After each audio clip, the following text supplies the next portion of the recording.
Get more information. Of course, we continue with our rolling coverage then throughout the country, and certainly where those points of interest where there is protests and looting. We cross now to the Vaal in Sebokeng, where our reporter Mahlako Komane is monitoring the situation there.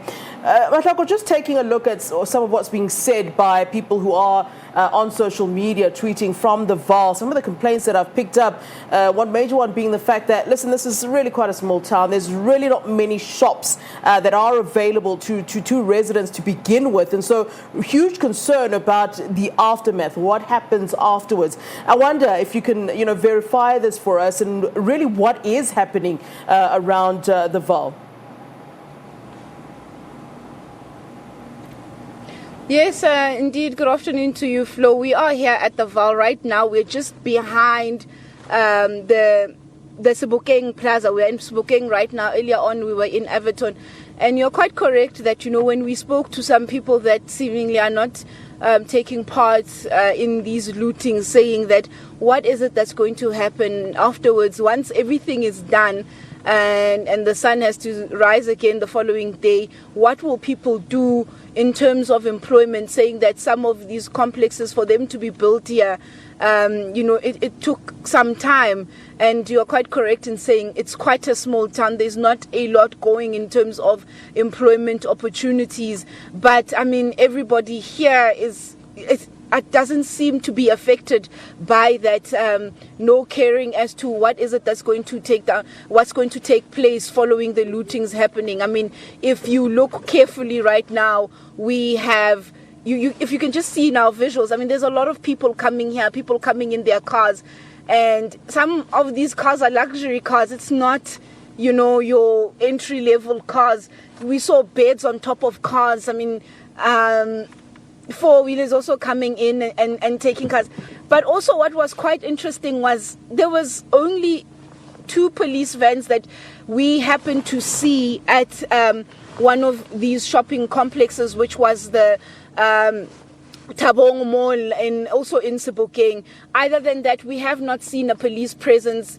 There hasn't been much of a police presence. In fact, we understand that those cops that were there to assist a shop owner to come and pack up and, take his belongings, saying that he estimates his loss to be over 2 million rand, complaining and saying seemingly, people are just walking here, they're doing what they want. People have time. This has been happening. We've been here since this morning. It has been going on and on and on. It started at the Everton Mall, which is quite larger in terms of size. It's bigger than what we see here in terms of the Sebokeng Plaza. Then it filtered down. There's another complex not so far from the Everton Mall with a lot of building equipment. I think it's a builder's warehouse that's there. And that building warehouse as well, you could see people walking out with tiles, your hardware, people taking what they can and coming back for seconds. People were using those big dustbins, putting stuff inside from your food stuff and so forth. Nothing is to be left behind. Some come back. Some people were coming for second, thirds. Children, mothers, fathers, everybody is looking for something to loot here. Yeah. Is there any truth to the fact that, I'm seeing you talking about these cars that are coming and people looting. I did see some sort of reports about the fact that there are some food shortages already in the Vaal. And I don't know if that's the situation in Sebokeng where you are stationed at the moment, but certainly something that I have been picking up.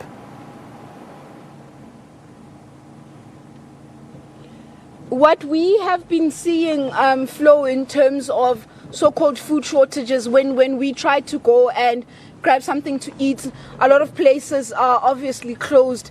But as you move towards the Eldorado Park and the Southgate part of Johannesburg, you start seeing long queues of people going into these wholesale stores where you would normally pass on an average day. You won't see those long queues, but seemingly a lot of people scrambling to ensure that they are able to at least have food, because once everybody's done looting here, the following day, if you only do your grocery shopping on a certain day, there will be no store to go to begin off with. What I have definitely seen is some of these wholesale stores, as you move towards Johannesburg, having longer queues than usual. But I suppose in the next 2 to 3 days, it's when we will definitely be seeing what does this mean for some of these communities that are, have been looted, where we've seen these mass lootings that are taking place in these communities. But for now, for today, for those that were able to loot, they'll spend the whole day looting. I don't think there'll be a food shortage there. But I suppose it's for those people that have not participated in looting. But I mean, Flo, just driving into Sebokeng, you see people coming in, like from the beginning of the township. People are carrying bags. People are carrying your 10 kilograms of chicken, quarter of a cow. Nothing is sacred. Anything goes. Yeah. And people are coming far to also loot. But also what was quite peculiar as well is that when we drove in earlier on, when they started looting here at the Sebokeng Plaza, we had taken off our, some of the stuff, so we looked like normal people. People were asking us, oh, have they opened this? Have they opened that? These are people like normal people that work, saying, oh yeah, no, we need to get this. The first place they would go to would be the bottle store, also looking to loot, coming in cars, coming in bakkies, coming in four-wheel drives. It's really been horrific to see. Yeah, and just as we wrap up, I mean, during the week, I think a day or two ago, there were quite a few roads in Vaal that had been kind of blocked and shut down, by residents. And I wonder if it's kind of clearer now in terms of moving around the Vaal. I remember there was shutdown of the N1 just after Sebokeng, in fact. And I wonder now how things are looking on the roads. I wonder if now the focus is really now is on the looting as opposed to blocking streets and burning tires and so forth.